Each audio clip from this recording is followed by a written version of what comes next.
தென்காசி மாவட்டம் பாம்புக்கோவில் சந்தையில் மான் ஒன்று கிணற்றில் தவறி விழுந்து விட்டதாக தகவல் பெறப்பட்டு வாசுதேவநல்லூர் தீயணைப்பு மற்றும் மீட்புப் பணி குழுவினர் சென்று பார்த்தபோது கிணறு சுமார் 70 அடி ஆழம் வரை இருந்தது.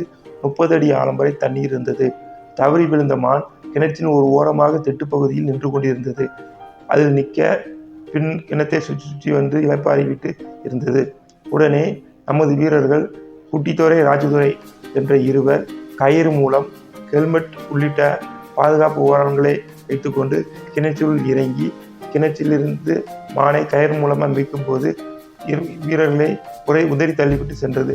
பின்னர் ஒரு வழியாக வால் பகுதியில் ஒருவரும் பிடித்துக்கொண்டு மானின் முன்பகுதி பின்பகுதியில் கயிறு மூலமாக கெட்டி மான் மேலே இருக்கும்போது சோறில் உரசக்கூடாது என்று சைடுக்கு ஒரு இழுவை கயிறை வைத்துக்கொண்டு மானை மேலே மீட்டார்கள். மேலே மீட்கப்பட்ட மான் அங்குமிங்கும் துள்ளி குதித்தது. வெளியிலே தப்பித்தவுடன் மானை இறுக பிடித்து கால் கைகளை வனத்துறை உதவியுடன் கட்டி மேலே கொண்டு வந்து அதை வனத்துறையினர் பாதுகாப்பாக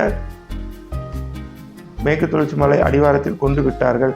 மான் மேலே வரும்போது பயப்படக்கூடாது அல்லது ஓடிடக்கூடாது என்பதற்காக மான் கண் பகுதிகளை நன்றாக கெட்டி மேலே மீட்டு கொண்டு வந்து வனப்பகுதியில் விடப்பட்டது.